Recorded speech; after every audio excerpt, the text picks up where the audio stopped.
Hola, ¿cómo están? Sean bienvenidos y bienvenidas a Panorama Judicial TV. Una semana más que le traemos otro tema de mucho interés para que usted conozca la realidad del Poder Judicial de Honduras, pero además la realidad de lo que se dirime en nuestros tribunales y juzgados. Esta semana tenemos un tema bastante importante. Estaremos hablando de crímenes de lesa humanidad, además de cuáles son los derechos humanos de todas las personas para tratar de evitar que se cometan estos crímenes contra la humanidad. Nuestro invitado será el abogado Mario Rolando Díaz. También estaremos conversando acerca de la selección de la Junta Nominadora para quienes serán los nuevos magistrados de la Corte Suprema de Justicia, hecho que ocurrirá en el año 2023. Les recuerdo que el Poder Judicial de Honduras está presente en las redes sociales de mayor popularidad. En Facebook nos encuentra con el nombre Poder Judicial de Honduras, en Twitter @PJ de Honduras, en Instagram Poder Judicial Honduras. Usted ahí podrá conocer día a día las agendas, las actividades, las resoluciones que se emiten desde los juzgados y tribunales de sentencia a nivel nacional.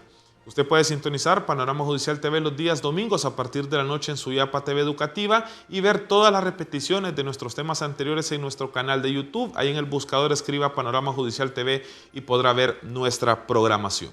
Sean ustedes bienvenidos y bienvenidas a Panorama Judicial Televisión.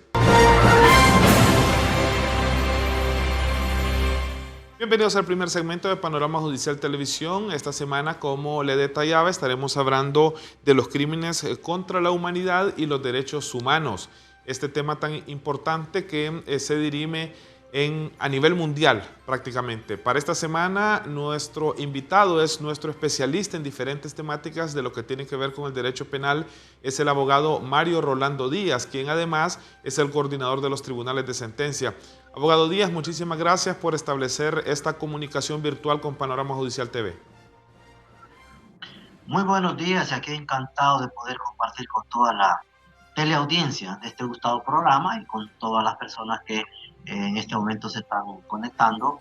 Y pues importante tema el que vamos a discutir y poner en conocimiento de todos los teleaudiencias, y esperamos pues que sea el provecho de todo y cada uno de las personas que sintonicen este programa. Definitivamente que sí, teniendo en cuenta que hay muchos nuevos profesionales del derecho que son parte de Panorama Judicial TV. Don Mario, me gustaría que nos hiciera una referencia de qué se entiende por crimen contra la humanidad.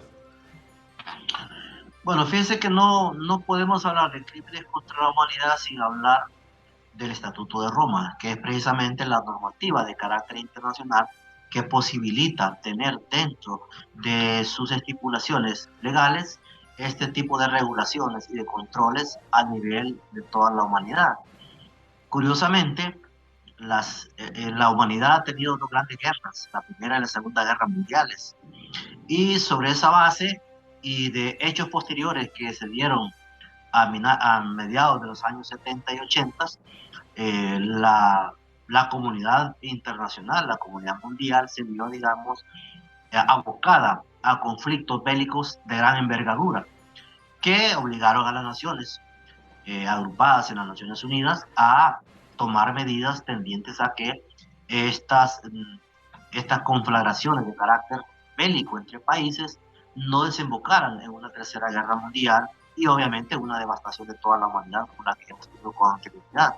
Ello dio pie a que se creara, para evitar, digamos, todos aquel tipo de violaciones que se dan dentro de los periodos de guerra, de los derechos de las personas que participan en ellas, pero además para evitar pues que la humanidad se siga bien involucrada en conflictos armados que, como digo, al final podrían determinar la existencia de una tercera o una cuarta guerra mundial y con ello la devastación de todo lo que se ha generado por la humanidad. Entonces se creó el Estatuto de Roma, o también llamado Estatuto de la Corte Penal Internacional, que tiene como propósito regular esas situaciones de carácter anómalo que se dan a nivel mundial y con ello pues establecer, entre comillas, humanizar, ¿verdad?, las relaciones que se dan entre los países cuando entran en algún tipo de conflicto, ya sea entre estados o internamente dentro de los estados. Entonces, este tipo de regulaciones que implican a toda la humanidad están precisamente directamente vinculadas porque están reguladas mediante el Estatuto de Roma que se aprobó en 1998 y que ha sido suscrito por diferentes países, entre ellos nuestro país Honduras, que lo ratificó el Estatuto de Roma en el año 2002. Abogado Mario Díaz, ¿cuáles son los crímenes contra la humanidad a partir de las explicaciones que usted nos ha referido? Bueno, el Estatuto de Roma contempla como delitos contra la humanidad los llamados crímenes de guerra, el genocidio, el crimen de lesa humanidad y la agresión. Y los define cada uno de ellos. El artículo 5 del Estatuto de Roma define cuáles son esos tipos delictivos de carácter internacional y seguidamente los va definiendo uno por uno. Repito, pues son los crímenes de guerra, el crimen de genocidio, los crímenes de lesa humanidad y el crimen de agresión. Esos son fundamentalmente los delitos que establece el Estatuto de Roma y que son de su competencia. Eso quiere decir que si cualquiera de esos delitos es cometido en algunos estados o entre los estados que conforman la Comunidad de Naciones de las Naciones Unidas y que han suscrito el Estatuto de Roma, la Corte Penal Internacional tiene la competencia para conocer cada uno de estas figuras delictivas. En esta misma Y línea... seguramente, pues, Sí. seguramente a continuación pues, vamos a tener la oportunidad de explicar más o menos de carácter sucinto en qué consiste cada una de estas figuras delictivas que conoce el Estatuto de Roma. Sí, definitivamente que sí. Algo, don Mario, que sería importante explicar también si este tema del trato cruel o inhumano tiene mucha relevancia con lo que estamos hablando en estos momentos. Es correcto, es correcto. Si, por ejemplo, vamos a hablar de los tratos crueles e inhumanos, en primer lugar, vamos a definir por cuestiones de carácter, digamos, académico, en qué consiste cada una de las figuras delictivas y vamos a explicar dónde se inserta el trato cruel e inhumano. Si nosotros nos referimos a los crímenes de guerra, que contempla el artículo 8 del Estatuto de Roma, vamos a referirnos que el crimen de guerra está constituido por los actos de violación, de esclavitud sexual, prostitución forzada, embarazo forzado y cualquier otra forma de violencia sexual, así como la utilización de niños menores de 15 años para participar en actividades de hostilidad. Eso digamos que es el componente de lo que se denomina crímenes de guerra. Y evidentemente pues estamos hablando de que un crimen de guerra se produce en un escenario de guerra, ¿verdad? Entre estados e inclusive pues puede ser internamente cuando hay estados que están en guerra contra su propia población. Eso lo que significa el crimen de guerra. Ahora bien, cuando hablamos de crímenes de lesa humanidad, se refiere al asesinato, al exterminio, a la esclavitud, a la deportación o traslado forzoso de población, a la encarcelación u otra privación grave de la libertad física en violación de normas fundamentales, derechos internacionales, a la violación, esclavitud sexual, prostitución forzada, embarazo forzado, esterilización forzada y cualquier otra forma de violencia sexual de gravedad comparable, persecución de un grupo o colectividad con identidad propia fundada en motivos políticos, raciales, nacionales, étnicos, culturales, religiosos, de género u otros motivos universalmente reconocidos como inaceptables con arreglo al derecho internacional. Entonces, esas son, digamos, cómo se configura el delito de crimen de lesa humanidad. Por su parte, el genocidio constituye la matanza grave, la matanza de miembros de un grupo, lesión grave a la integridad física o mental de los miembros de ese grupo, sometimiento intencional del grupo a condiciones de existencia que hayan de acarrear su destrucción física, total o parcial, o medidas destinadas a impedir nacimiento en el seno del grupo, traslado por la fuerza de niños del grupo a otro grupo. Digamos que así se define lo que significa el término genocidio en materia de derecho penal internacional. Y el delito de agresión pues todavía no se encuentra definido por el Estatuto de Roma. Más o menos así se configuran estas figuras delictivas y sobre esa base pues me gustaría pues que se desarrollaran las inquietudes que puedan tener ustedes que están dirigiendo este programa. Y muy bien hace referencia usted, don Mario, a mencionar todas estas causas. Me gustaría que me especifique así brevemente si a partir de los años 90, que usted dice que se ha firmado este convenio, es la aplicabilidad a nivel mundial de estas condiciones. Bueno, todo convenio de carácter internacional tiene que ser suscrito por los países y ratificado. Quiere decir que no todos los países han suscrito el convenio de Roma, el Estatuto de Roma. Uno de ellos, curiosamente, es los Estados Unidos de Norteamérica, quien tiene un régimen muy especial de protección de las personas, de sus conciudadanos que delinquen en el extranjero. Porque no hay que olvidar pues, que según el Estatuto de Roma, se puede perseguir cualquier delito cometido por cualquier ciudadano o grupos de ciudadanos en cualquier parte del mundo, siempre y cuando la acción que haya cometido esté pueda subsumirse dentro de una de las categorías que yo recientemente acabo de reseñar.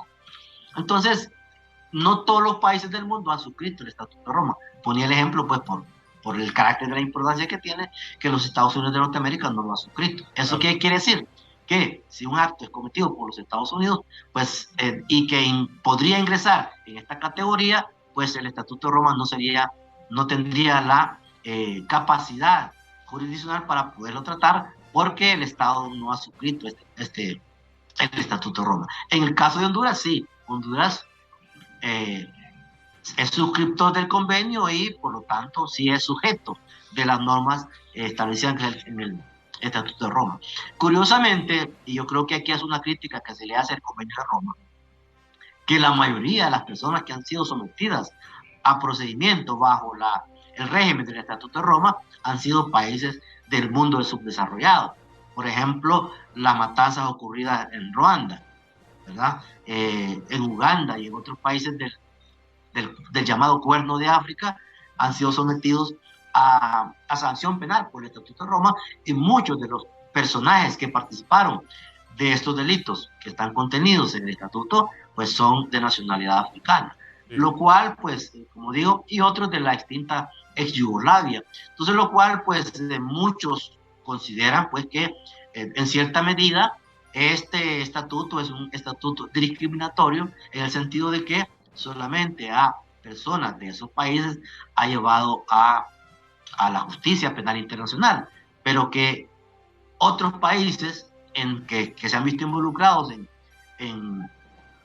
en confrontaciones de carácter militar, pues no han sido sometidos, y que tienen otras nacionalidades que no son las que yo le he dicho. Obviamente, pues esa es una crítica que se le hace, pero independientemente de eso, yo considero que el Estatuto de Roma es importantísimo en la actualidad para evitar que hayan violaciones cometidas en contra de cualquier ciudadano en cualquier país del mundo, y sobre todo en escenarios en donde la vulnerabilidad de las personas, sobre todo civiles, se vuelve mucho más grande cuando hay, digamos, enfrentamientos militares en donde la población civil muchas veces no tiene nada que ver, sino que solamente son los grupos que se enfrentan, ya sea entre un estado y otro o dentro de los mismos estados.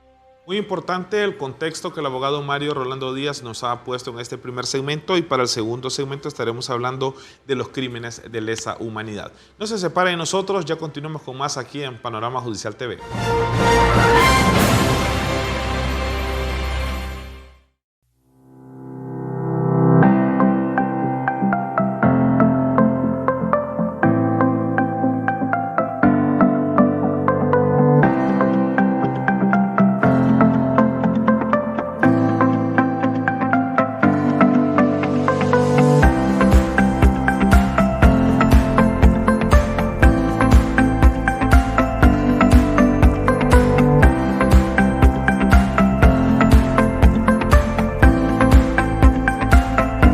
El Servicio Nacional de Facilitadores Judiciales representa un acceso a la justicia en las comunidades más alejadas del país. Este proyecto del Poder Judicial ha logrado dar resultados exponenciales en cuanto a la resolución alternativa de conflictos en las comunidades. El alcance ha sido muy favorable en virtud que nos hemos ido a los lugares más remotos. Cuando el servicio empezó a funcionar, tuve que conocer las comunidades que están a 2 horas y media, 3 horas de camino. Y el acceso a esa comunidad para dar una pronta respuesta respuesta a las personas, un pronto acceso a la justicia, era difícil en aquel tiempo, pero con el Servicio Nacional ha venido a facilitar un poco más, podríamos decir, la cercanía del juzgado por medio de los facilitadores judiciales al usuario, porque ya el usuario no necesita llegar hasta el juzgado para obtener una respuesta pronta a su necesidad. Hay una excelente, diría yo, aceptación en virtud de que la gente economiza recursos en cuestiones de gastos, tiempo, y el acceso es en su comunidad. Son hombres y mujeres que cuentan con los conocimientos y destrezas necesarias para llevar a cabo de una manera calificada su función, recibiendo capacitaciones por parte de los jueces de paz en distintas materias de interés social. Contenta me siento porque al ver de que la comunidad tiene esa confianza, ¿verdad?, de haberme elegido a mí para ser facilitadora judicial, pues para mí es un orgullo y con ideas de seguir, si Dios lo permite, porque Él es el que nos da la oportunidad y nos da este deseo de poder trabajar por la comunidad y poder aprender para aconsejar a los demás. Ella nos ha dado capacitaciones y gracias a la abogada que ella siempre está pendiente cuando se va a dar una capacitación, ella nos está llamando. Pues me siento contenta que he aprendido bastante. El facilitador judicial es un líder de su comunidad que voluntariamente se encuentra al servicio de la Administración de Justicia. Tiene la función principal de servir de enlace entre la ciudadanía y el Poder Judicial para garantizar un genuino y eficiente acceso a la justicia. Se desempeña en el ámbito geográfico de su localidad, caserío, zona, comunidad, barrio o aldeas. Para mí es un honor tenerla a ella de facilitadora porque la tenemos cerca y cualquier problema con ella lo platicamos. Excelente, porque cualquier cosa yo a ella le digo, le platico y ella me aconseja a mí. Por eso está ella aquí, pues está más cerca y uno no paga ni pasaje para ir abajo, es mejor aquí platicar con ella, que está cerca, porque uno no sale muy largo. El servicio promueve una cultura de paz, fortaleciendo los mecanismos de prevención y resolución alternativa de conflictos entre los habitantes de la sociedad, particularmente entre los sectores en condición de mayor vulnerabilidad, de manera gratuita. Para mí es un orgullo pues que me hayan tomado en cuenta y ser nombrado directamente casi por toda la comunidad. Y hasta ahorita me siento bien por eso. Y a medida hay gente que también a uno le pregunta lo que le han enseñado allá, uno lo comparte en la comunidad y eso es lo que a la gente le sirve. Porque hasta ahorita, en el momento, las charlas que yo le he dicho a la gente aquí, le ha servido y se ha regado aquí, pero si se le preguntara a la gente, aquí es diferente. Hasta ahorita no hay ningún problema que vaya a la carrera yo pues a decir que voy a solucionar esto, no. A veces a mí me preguntan qué cosa puede hacer y qué cosa no se puede hacer. Entonces yo, como estoy capacitado en sí, yo le he dicho a la gente hasta aquí y si no, yo le consulto a la abogada y lo desenredo en lo que sea. Los facilitadores son un equipo de voluntarios que sirven de apoyo a los jueces de paz. Dentro de sus funciones están asesorar, orientar e informar sobre temas jurídicos y administrativos a las personas que lo solicitan, con el fin de construir ambientes armónicos en las comunidades. Ha sido excelente porque es una persona que él desempeña el cargo que tiene excelente. Entonces nosotros lo sentimos con confianza como comunidad de que ahora los problemas menores se arreglan aquí. Pero él está desempeñando el cargo aquí, él podría decir a las 1000 maravillas. Se interesa en el bienestar por la comunidad. Estamos bien porque mientras él no existía como facilitador judicial, antes las cosas aquí eran, podría decir así, graves. Pero ahora, desde que él desempeña el cargo, todo está en paz, en armonía. Aquí en la comunidad, si alguno tiene algún problemita, por ejemplo menor, ahí dice, ahí está el facilitador judicial para arreglar. O sea que a él nosotros lo llegamos para arreglar nuestros problemas. Él nunca dice no. El objetivo del Poder Judicial está encaminado al fortalecimiento de la administración de justicia, fomentando a la vez la seguridad y la confianza de la ciudadanía y que sea percibido como un verdadero garante de los derechos de todos los pobladores de las distintas localidades donde se encuentra implementado el Servicio Nacional de Facilitadores Judiciales. Mi rol como facilitador judicial, consiste en ayudar a los vecinos de nuestra comunidad en resolverles conflictos de ellos, ¿verdad? Conflictos que los vecinos tienen. Yo tengo que esperar como facilitador judicial que me busquen a mí para ayudar a solucionar los problemas que tengan los vecinos. Y con la formación que me dieron, también todo eso me ha ayudado. Uno sirve de medio pues para que las personas lleguen a estar tranquilas. Lo que se logra es que la comunidad viva tranquila, en paz, sin que hayan conflictos entre los vecinos. El compromiso del Poder Judicial de Honduras es eliminar cualquier tipo de obstáculo que impida el acceso a la justicia de todas las personas que habitan en el territorio nacional, brindando un servicio rápido, efectivo y de calidad.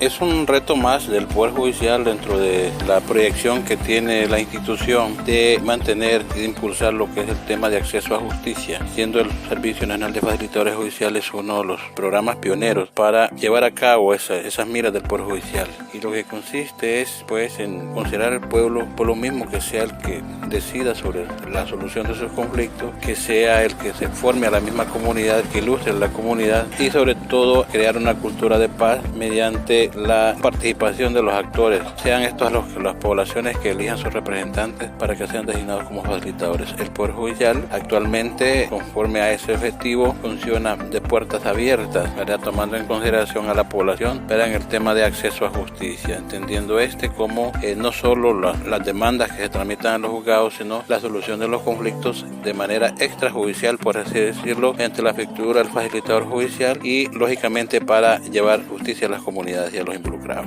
Durante la presente administración del Poder Judicial, se ha logrado la cobertura de los 18 departamentos del país, consolidando así la democracia, el goce de la justicia, la libertad y el bienestar económico y social. La justicia en las comunidades ya tiene un rostro: Servicio Nacional de Facilitadores Judiciales.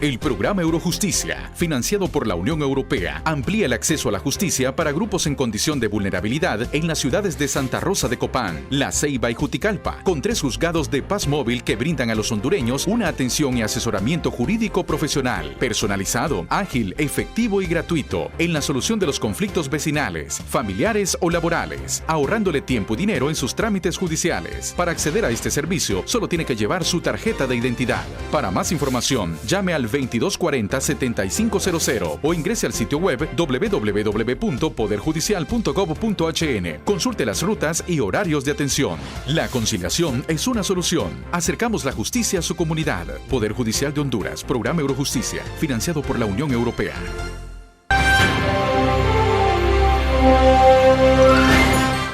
Bienvenidos al segundo segmento de Panorama Judicial Televisión. Les recuerdo esta semana tema tan importante que estamos abordando acerca de los derechos humanos y los crímenes contra la humanidad. Les recuerdo que nuestro invitado para esta semana es nuestro especialista en materia penal, el abogado Mario Díaz. Abogado Díaz, yo dejaba en el tintero informativo del segmento anterior qué son los crímenes de lesa humanidad que usted nos había referido en el segmento anterior.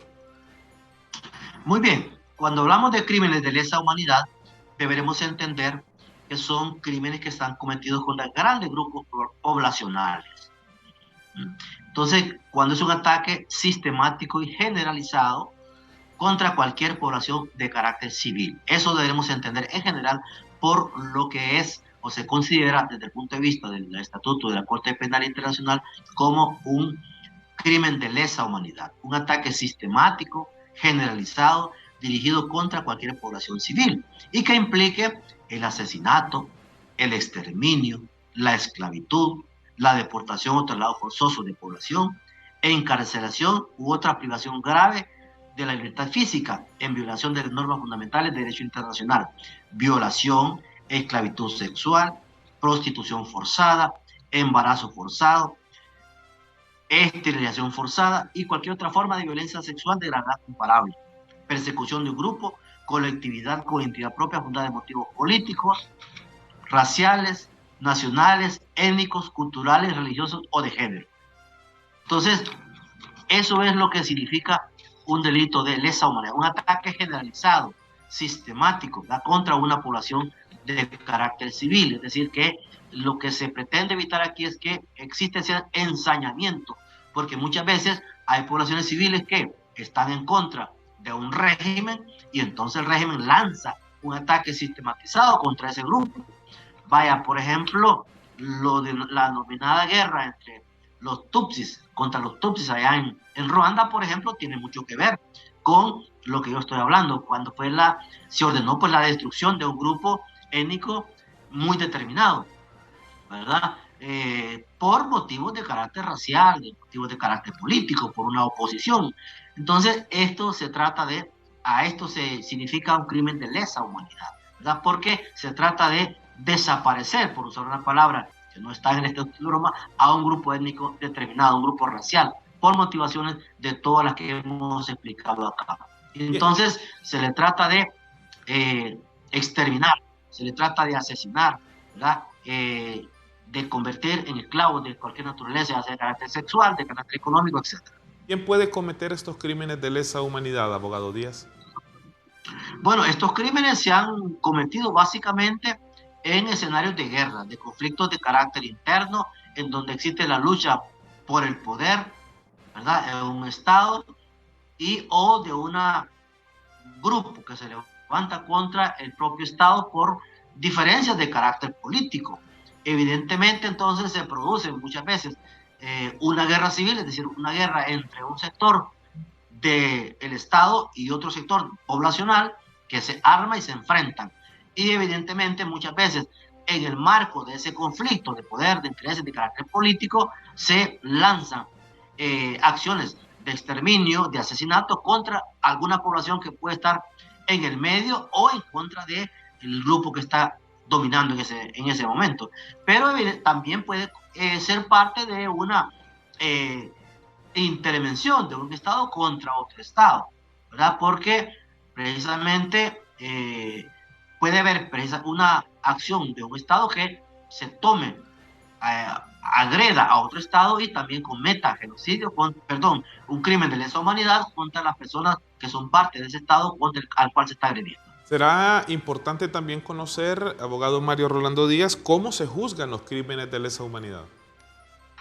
Sí, estos crímenes tienen que ser llevados necesariamente a la Corte Penal Internacional, que tiene su sede precisamente, que fue creado pues con el propósito de que todas estas personas que han cometido este tipo de delitos ingresen al conocimiento de la Corte Penal Internacional, y ya sea puede ser mediante la Corte Penal, que tiene un fiscal, ¿verdad?, que es el que investiga el caso y de acuerdo a las investigaciones que pueda desarrollar, ve si efectivamente el caso aplica para que sea conocido por la Corte Penal Internacional, que tiene un número de 7 jueces, y esos 7 jueces conocen ese proceso y son los que resuelven.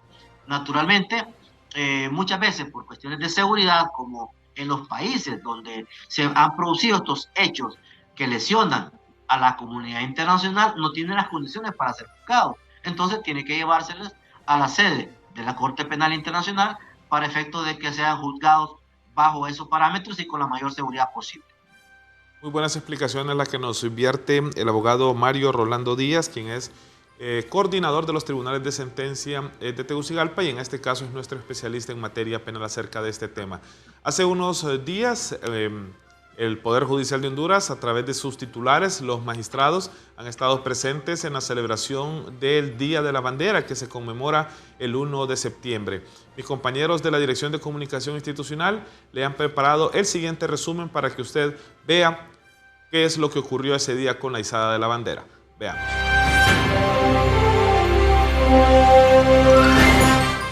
Autoridades del Poder Judicial de Honduras, empleados, funcionarios jurisdiccionales y administrativos participaron en la ceremonia oficial de la izada del Pabellón Nacional en la Plaza Cívica del Palacio de Justicia en Tegucigalpa.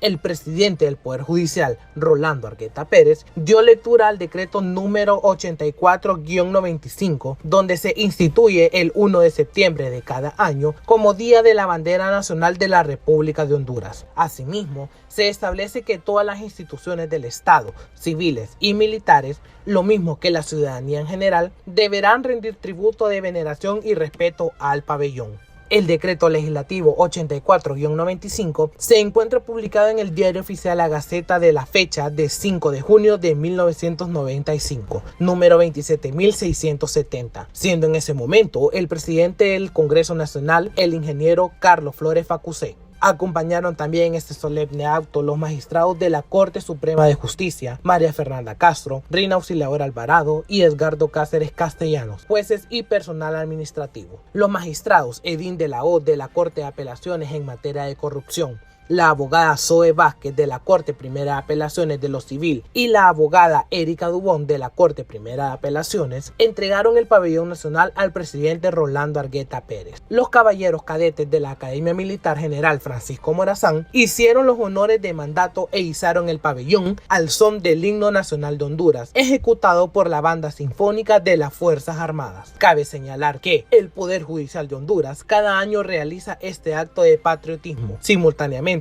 este evento se desarrolló en el Palacio de Justicia de la ciudad de San Pedro Sula. Para Panorama Judicial Televisión, Juan Fernando Moncada.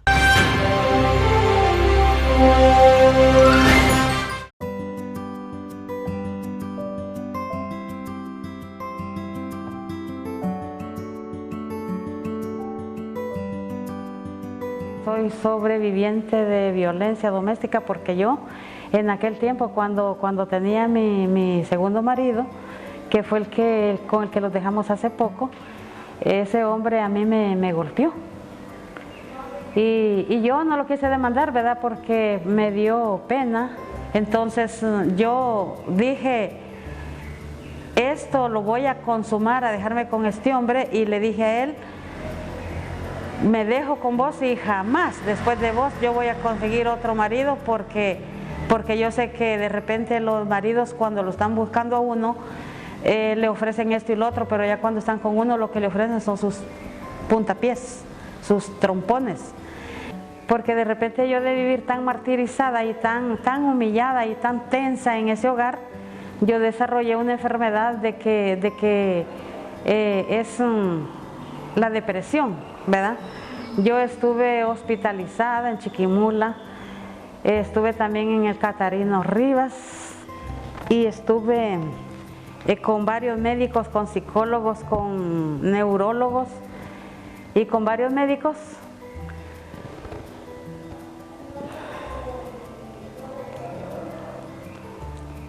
Porque de repente eso a mí me molestaba mucho, ¿eh?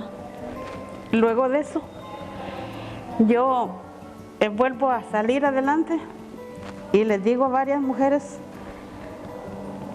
de que no se den por vencidas y que luchen. Porque la vida solo es una, no hay dos.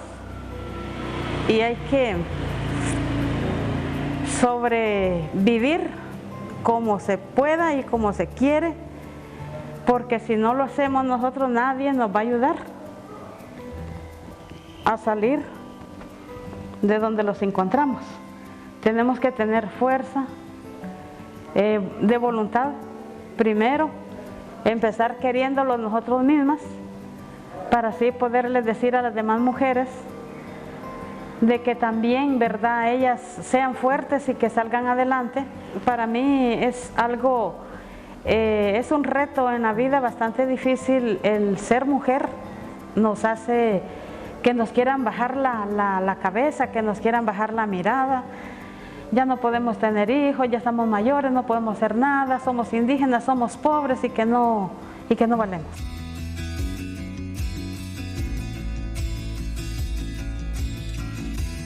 El primer espacio que yo conseguí como mujer afiliada al pueblo maya Chortí o como mujer afiliada con INS, el primer espacio fue en el Consejo Regional de los Hombres. Yo era consejera de redacción, de redactar las actas.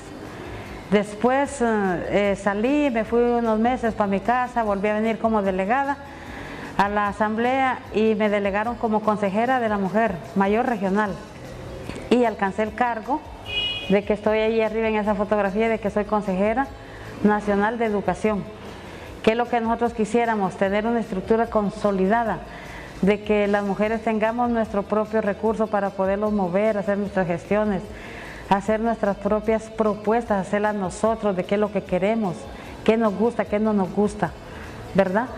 Y también formar los consejos de mujeres a nivel de comunidades.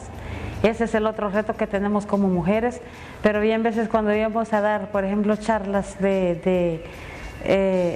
para las niñas que a temprana edad salen embarazadas, los muchachos que no se protegen, las madres que tienen mucho hijo y que tal vez los regalan o los dejan botados porque mucho hijo. Íbamos como mujeres de las comunidades, yo citaba a las mujeres de las comunidades y iban al centro de salud para recibir ese tipo de aprendizaje. Bueno, yo como alejandrina, ¿verdad?, del pueblo Maya Chortí, yo le digo a las demás compañeras mujeres de que de repente piensen en lo bonito que es la vida, en lo que tienen derecho a vivir bien y que es inviolable. Yo como mujer salí adelante y creo que cualquier mujer en mi posición que yo lo hice, cualquier mujer lo puede hacer también. No es tarde para uno emprender algo que uno quiere cambiar en su vida, solo hay que tener fuerza y voluntad y buena mente, y donde uno pone la mirada adelante, seguir viendo hacia adelante y no mirar hacia atrás.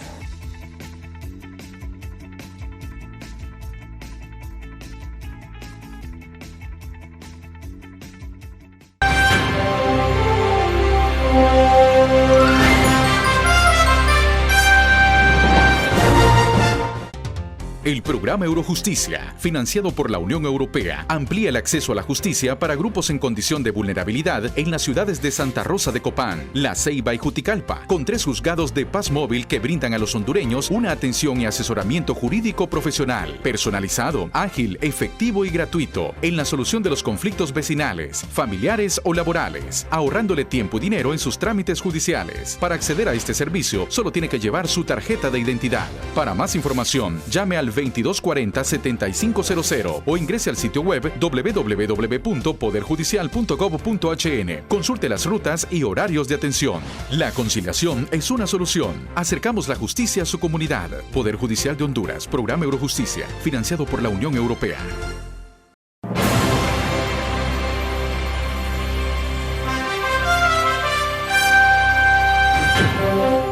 Bienvenidos al tercer segmento de Panorama Judicial Televisión. Les recuerdo que esta semana nuestro invitado es el abogado Mario Rolando Díaz, quien es nuestro especialista en temas en materia penal y también es el coordinador de los tribunales de sentencia de Tegucigalpa de Francisco Morazán.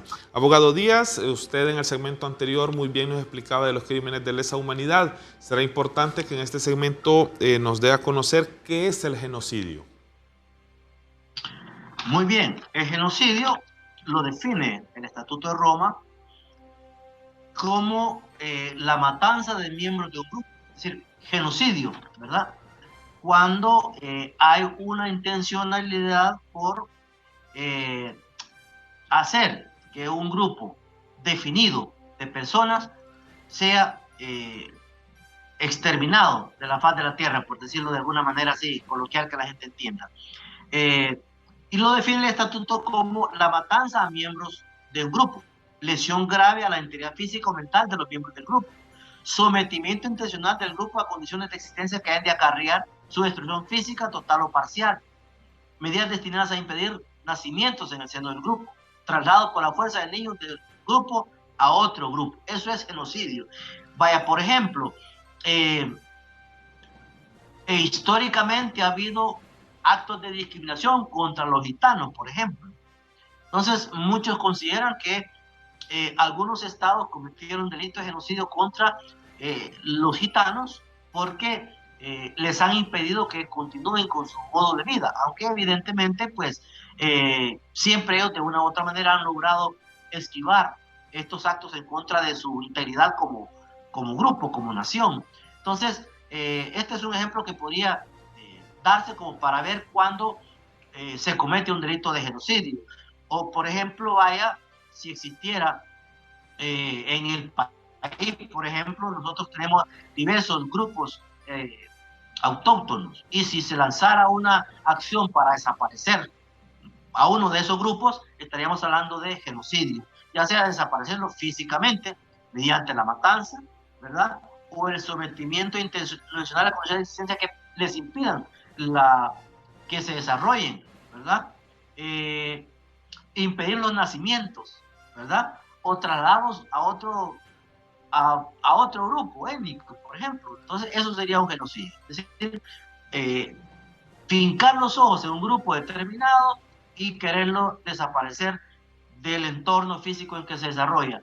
Impedir que nazcan más personas, miembros de ese grupo, ¿verdad? O trasladarlos de un grupo a otro. O sea, el objetivo es siempre la represión con este grupo étnico, pero bajo las condiciones que estoy explicando, ¿verdad? Matanza, ¿verdad? Desaparición de ese grupo, lesiones a su integridad física, ¿verdad? Sometimiento intencional a condiciones de existencia que produzcan su desaparición, ¿verdad? Entonces, por eso, por ejemplo, cuando hablamos de la conquista, muchas veces hablamos de que aquí se produjo un genocidio.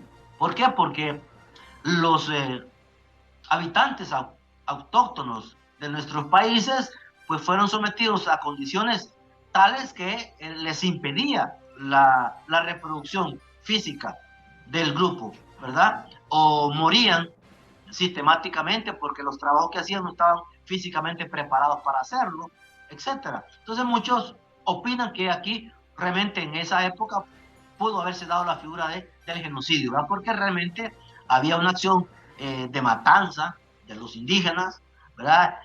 Sacarlos de sus poblaciones y colocarlos en otros lugares para el trabajo forzado, ¿verdad? Y al final, pues muchos de ellos no querían reproducirse, pues porque no querían reproducir las condiciones materiales de existencia que tenían, que eran tan precarias en esa época. Y siempre con este tema, abogado Díaz, en Honduras, ¿ante qué autoridad se peticiona o a nivel mundial se hace este tema de la solicitud cuando ocurre un genocidio? Bien, recordemos que estos organismos son lo que se llama organismos subsidiarios, es decir, estos organismos actúan siempre y cuando en el país en donde se ha producido la acción criminal no produzca el enjuiciamiento de estas personas que están siendo sometidas a este proceso. Y eso es importante decirlo porque en el estatuto de la Corte Penal Internacional, a diferencia de otros mecanismos legales que operan a nivel internacional, en el Estatuto de Roma lo que se coloca, lo que se enjuicia son personas, no estados. Eso es importante decirlo, ¿verdad? Para que lo tengamos claro. Diferente, por ejemplo, a la Comisión Interamericana de Derechos Humanos, que la Corte Interamericana lo que coloca en los procesos es a los estados. La Corte Penal Internacional no, es a personas. Entonces, ¿qué quiere decir? Que el Estado Nacional, que es suscriptor del Convenio de Roma, del Estatuto de Roma, deberá hacer acciones encaminadas a judicializar estos casos, investigarlos y sancionarlos. Entonces, pero cuando no pueden, por circunstancias de su propio desarrollo a nivel de la persecución penal de sus países, entonces entra en acción el Estatuto de Roma, ¿verdad? Por eso se dice que estos instrumentos legales son de carácter subsidiario. Actúan si el país no puede hacerlo, por diversas circunstancias. Entonces, ¿eso qué quiere decir? Que la denuncia tendrá que ser directamente ante la Corte Penal Internacional, ¿verdad? Que es la que en definitiva conocería. Evidentemente, una vez conocida la denuncia, la Corte designaría un fiscal para que haga el proceso investigativo. Y sobre esa base continúe el proceso. Así es muy importante las explicaciones que nos brinda el abogado Mario Díaz. En este tercer segmento, tradicionalmente le presentamos nuestro resumen de noticias. Lo último que ha ocurrido en materia informativa en el Poder Judicial se lo presentamos en el siguiente resumen. Veamos. Diferentes audiencias se han desarrollado en los tribunales de sentencia de la ciudad de Tegucigalpa. A continuación, el resumen. En la sala primera del Tribunal de Sentencia con Jurisdicción Nacional se desarrolla el juicio oral y público en la causa instruida para Nelson Padilla Cruz, Héctor Medina Hernández, Víctor Manuel Ortega y Pablo Alberto García, a quienes se les supone responsables de los delitos de asesinato, asesinato en su grado de ejecución de tentativa, portación ilegal de armas de fuego, estos delitos en perjuicio de la seguridad interior del Estado de Honduras. Por su parte, en la sala segunda del Tribunal de Sentencia con Jurisdicción Nacional, también se desarrolla un juicio en la causa instruida para Anselmo Vázquez, Luis Antonio Gutiérrez, Luis Gutiérrez Bardales y Claudia Lorena Antúnez, a quienes se les supone responsables del delito de secuestro agravado, un delito en perjuicio de un testigo protegido. Durante el desarrollo del juicio, el ente acusador del Estado ha presentado diferentes medios de prueba con los cuales tratará de quebrantar el estado de inocencia de los encausados, mientras que la defensa técnica está pretendiendo desvirtuar todas las acusaciones presentadas por el Ministerio Público. Una vez finalizado este juicio oral y público, la sala que conoce el proceso dará la fecha en la que se llevará a cabo la lectura del fallo correspondiente, en el cual se determinará si estas personas son culpables o inocentes por el delito por el cual han sido presentados ante la justicia hondureña. También en las salas que conocen delitos comunes se ha impuesto una pena de 15 años de reclusión, esto mediante una estricta conformidad de las partes para el ciudadano Alexander Gómez Colindres, a quien se le supone o a quien se le encontró culpable del delito de homicidio en perjuicio de un ciudadano. También se ha desarrollado una audiencia de proposición de medios de prueba para el ciudadano Fernando Figueroa Medina, a quien se le supone responsable del delito de robo con violencia e intimidación en perjuicio de un testigo protegido. El juicio oral y público se ha programado para finales de este año, donde se estarán presentando los medios de prueba admitidos, con los cuales se estará determinando la culpabilidad o inocencia de esta persona. También en audiencia de proposición de medios de prueba se desarrolló para el ciudadano Ronnie Ramón Mancilla, a quien se le supone responsable del delito de asesinato en perjuicio de una ciudadana conocida como Carla Aguilar López. También se ha desarrollado en la sala tercera el juicio oral y público para Cristóbal Cerrato Medina por la supuesta comisión del delito de hurto de vehículo en perjuicio de una ciudadana. En este caso se está convocando a las partes para el mes de septiembre para desarrollar la lectura del fallo correspondiente, en el cual se indicará si el ciudadano Cristóbal Cerrato Medina es culpable o inocente del delito de hurto de vehículo. También la sala cuarta del Tribunal de Sentencia desarrollará el juicio oral y público en la causa instruida para la compañía financiera, a quien se le supone responsable del delito de estafa en perjuicio de un ciudadano. Y finalmente, en la sala quinta del Tribunal de Sentencia se ha convocado a las partes para el próximo 13 de septiembre para dar la lectura del fallo correspondiente en la causa instruida para Jorge Maradiaga Hernández, a quien se le supone responsable del delito de maltrato familiar en perjuicio de ciudadana. Para Panorama Judicial Televisión, les informó Lucía Villars.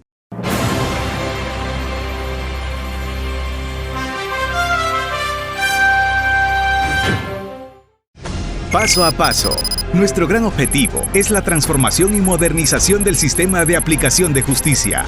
En el Poder Judicial avanzamos en esta era digital con la implementación del proyecto piloto del Sistema de Expediente Judicial Electrónico, SEGE. Al alcance de un clic, a través del portal institucional, un servicio 24/7, acceso desde cualquier parte.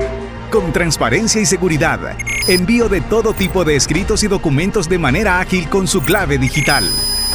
Iniciamos nuestro proyecto piloto en el Juzgado de Letras en materia de extorsión, pero nuestra meta es la transformación total del Poder Judicial. Paso a paso, hacemos realidad una nueva forma de impartir justicia. Poder Judicial de Honduras. Este proyecto es ejecutado con fondos del Poder Judicial de Honduras, Tasa de Seguridad y USAID, a través del proyecto Unidos por la Justicia.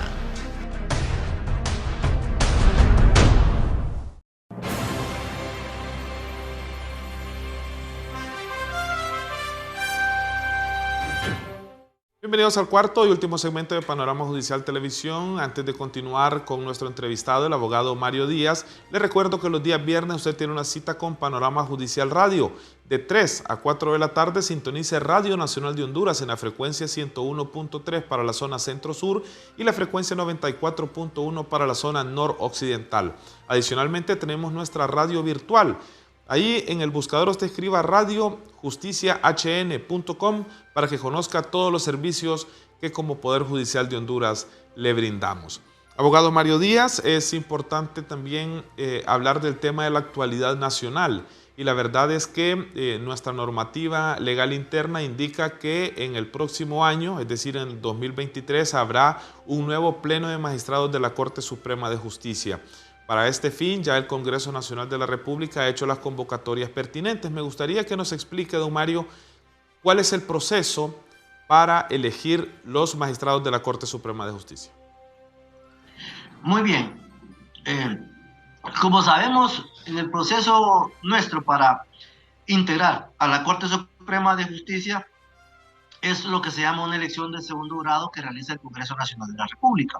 Pero previo a ello hay un proceso de preselección, por llamarlo de alguna manera, que la Constitución se lo atribuye a una junta nominadora que está constituida por diversas instancias de la sociedad hondureña, entre ellos el CONADE, la propia Corte Suprema de Justicia, el Colegio de Abogados, los claustros de profesores de Derecho de las universidades, la Central de Trabajadores y la sociedad civil y la empresa privada. Esas son las entidades que forman parte de esta junta nominadora. Esta junta nominadora tenía hasta el día de ayer, que es el último día del mes de agosto, para nominar a quien le representaría ante esa junta. Entendemos que ya todas las entidades lo han hecho y por lo tanto ahora tienen que acreditarse frente al Congreso Nacional de la República y deberá juramentarlos e instalarlos para que comiencen a hacer su trabajo. ¿En qué consiste el trabajo de la junta nominadora? Pues en evaluar las hojas de vida de cada uno de los postulantes que consideren que teniendo los requisitos tengan la intención pues de proponerse para ser nombrados por el Congreso Nacional de la República como magistrado o magistrada de la Corte Suprema de Justicia. Esta evaluación se hace sobre la base de una matriz establecida en la Ley Especial de Junta Nominadora que recientemente el Congreso aprobó para que sea la forma en cómo accione la Junta Nominadora. Una vez que ha concluido este proceso de evaluación de las hojas de vida, la Junta Nominadora elaborará un listado de por lo menos 45 personas que a su juicio cumplan con los requisitos establecidos en la Constitución y otros que se derivan de otras leyes complementarias para que a su vez el Congreso de ese listado elija a los 15 magistrados o magistradas de la próxima Corte Suprema de Justicia. Todo este proceso deberá iniciarse a partir del mes de septiembre y concluyendo ya en el mes de enero del próximo año. Don Mario, ¿quiénes pueden postularse para magistrados y a partir de cuándo pueden ya entregar sus hojas de vida, como usted muy bien refiere, ante los miembros de esa junta nominadora que ya están seleccionados? Bueno, pueden proponerse todos los abogados y notarios que consideren que no están, que no les aplica ninguna de las habilidades que legalmente la ley establece. Constitucionalmente, pues hay unos requisitos concretos que básicamente son ser abogado, ser notario, no tener conflictos de interés en ninguna de las con las entidades del Estado y pues reunir los requisitos de idoneidad para el puesto. Son requisitos bastante generales que la Junta Nominadora, una vez instalada, desarrolla para efectos de que no haya ninguna duda acerca de la idoneidad de estas personas, como por ejemplo no tener denuncias pendientes, no tener procesos en los cuales esté involucrado, no tener deudor del Estado, etcétera, y ser de una reconocida moral y ética para el cargo que va a ostentar. ¿Cuándo se debe presentar las postulaciones? Pues una vez que se abra la convocatoria que tendrá que hacer la Junta Nominadora una vez instalada. Abierta la convocatoria, haciendo el llamado para que todas las personas que consideren que tienen los requisitos hagan su postulación, pues será en ese momento. O sea que no tenemos una fecha exacta, porque hasta las primeras quincenas de este mes deberá entrar en funcionamiento de la Junta Nominadora. Una vez instalados, ellos dirán en qué momento van a lanzar la convocatoria para que así todos los postulantes se preparen, lleven su hoja de vida para ser examinados. Es decir, que todos tienen que tener prácticamente su hoja de vida limpia, porque en algunos lugares donde se interpone denuncias. Y estas personas que se postulan, don Mario, a magistrados, no deberían de tener denuncias, ¿verdad? Efectivamente, es decir, toda persona que se postule debe tener varios requisitos que son generales. Por ejemplo, pues la capacidad profesional suficiente como para tener un cargo de esta naturaleza, pero también los elementos de idoneidad ética que también necesita el alto cargo al cual se sustentará, se propondrá. Evidentemente hay un procedimiento que una vez recibida la hoja de vida, la postulación, esta persona puede ser sujeta a cualquier tipo de impugnación, a cualquier tipo de señalamiento que pueda hacerse, para verificar que efectivamente lo que esté en su hoja de vida es cierto, verdadero. Entonces, tendrá que presentarle las diferentes circunstancias que sean solicitadas por la Junta Nominadora y ser sometido a un escrutinio, que es tanto de la Junta Nominadora como del público en general, que deberá acompañar este procedimiento, pues así lo establece la ley de la Junta Nominadora. En ese escrutinio público, la persona pudiera ser señalada de haber cometido algún acto que no está acorde a los criterios de idoneidad que establecen la Constitución y la propia ley de Junta Nominadora y podrá ser impugnada su postulación. Vámonos unos pasos más adelante. Cuando ya estén seleccionados los 45 candidatos, son remitidos al Congreso Nacional de la República. ¿Qué pasa en el hemiciclo legislativo para seleccionar a los 15? Efectivamente, una vez que ha sido seleccionada el listado y enviado al Congreso Nacional de la República, pues serán ya los propios diputados los que tendrán la tarea difícil de seleccionar a los 15 que estén mejores evaluados, o por lo menos esa es la intencionalidad de la ley y el deseo ciudadano, que es de ese listado sean las personas mejor evaluadas las que sean seleccionadas. Es decir que, si bien es cierto, el órgano político por excelencia es el Congreso de la República, porque ahí están representadas las diferentes fuerzas políticas del país, lo idóneo, lo ideal es que sea la hoja de vida la que defina si una persona es seleccionada al final para ser miembro de la Corte Suprema de Justicia y no otro tipo de interés. Entonces, ¿qué debería prevalecer? La evaluación a la que fue sometida y la posición en que quedó dentro de ese proceso de evaluación. Yo creo firmemente que se tiene que dar una continuidad a los trabajos que se han venido realizando. Es decir, este pleno de la Corte Suprema de Justicia ha hecho un buen trabajo. ¿Quiénes deberían de continuar este trabajo? Yo creo que servidores judiciales. Esta es una posibilidad, don Mario, de personas que trabajan en nuestra institución, que se autonominen, den continuidad a lo bueno que se viene realizando. Yo creo que es importante que los diferentes compañeros y compañeras que trabajan o trabajamos en el Poder Judicial y que sintamos que tenemos esos requisitos de los cuales estamos hablando, pues nos postulemos. Porque evidentemente somos personas que conocemos el sistema, hemos trabajado dentro de él, conocemos las carencias, pero también conocemos las cosas buenas que tiene el Poder Judicial y podemos contribuir con mucho a que las situaciones puedan mejorar en el sentido de que conocemos, digo, las dificultades, las carencias y también conocemos cómo funciona el sistema y la idiosincrasia del funcionario judicial. En ese sentido, entonces, es importante que todos los compañeros y compañeras preparen sus ojos de vida y nos postulemos. De tal manera, pues, que tengamos esa posibilidad de tener varios miembros de la Corte Suprema de Justicia próxima con funcionarios judiciales que son de carrera. Es una posibilidad y yo creo que de una u otra manera llevamos ventaja sobre otros que están fuera del Poder Judicial. ¿Cuál es la ventaja? Que conocemos el sistema, que conocemos sus bondades, que conocemos sus carencias y podemos sobre esa base hacer un trabajo efectivo en pro de la mejora del Poder Judicial y de la justicia en el país. Aquí en Panorama Judicial Televisión nos gusta destacar la parte personal profesional de nuestros invitados y hago referencia de este tema porque la primera persona que se ha postulado abiertamente a ser magistrado de la Corte Suprema de Justicia es precisamente usted, abogado Mario Rolando Díaz. Cuénteme qué lo motivó a lanzar su candidatura para ser magistrado de la Corte Suprema.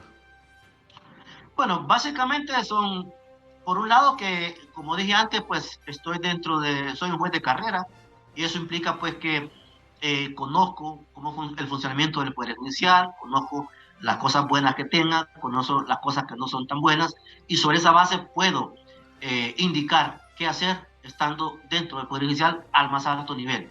Y por otro lado, pues que creo que he acumulado una experiencia bastante importante que no puede ser desechada y que más bien debe ser aprovechada por el sector justicia para promover cambios al interno del Poder Judicial. Y por otro lado, creo tener la suficiente vocación de servicio demostrada en todo este bagaje laboral que tengo desde que inicié en el 2003 y que puedo colocar al servicio del país en mi conocimiento y mi compromiso con la ciudadanía, con la sociedad y con el mejoramiento del Poder Judicial. Entonces creo que esas son las condiciones básicas que me han hecho a mí llegar a postularme públicamente, pues si en el momento oportuno, pues voy a hacerlo mediante las formalidades que el caso amerita. A nivel de profesional del derecho, de notario, ¿es lo más alto en su carrera llegar a magistrado de la Suprema Corte, abogado? Efectivamente, dentro de la carrera judicial, lo más alto es la Corte Suprema de Justicia. Esa es, digamos, la máxima aspiración de cualquier profesional que sea un profesional de carrera, en el caso nuestro. Evidentemente, pues es la culminación de una carrera, pues, que ha tenido de todo en ese transcurrir desde hace casi 20 años y por lo tanto, pues, sería mi culminación profesional, pero también la culminación de un compromiso que he hecho desde que comencé a trabajar dentro del Poder Judicial. Muchísimas gracias, don Mario Rolando Díaz, por ser parte de Panorama Judicial Televisión. Muchísimas gracias a ustedes y siempre estamos a la orden. Ha sido el juez coordinador de los tribunales de sentencia de Francisco Morazán, abogado Mario Díaz, quien también es nuestro experto asesor en materia penal. A todos ustedes, muchísimas gracias por el placer de su atención. Será hasta la próxima semana con otro tema de mucho interés. Que estén bien.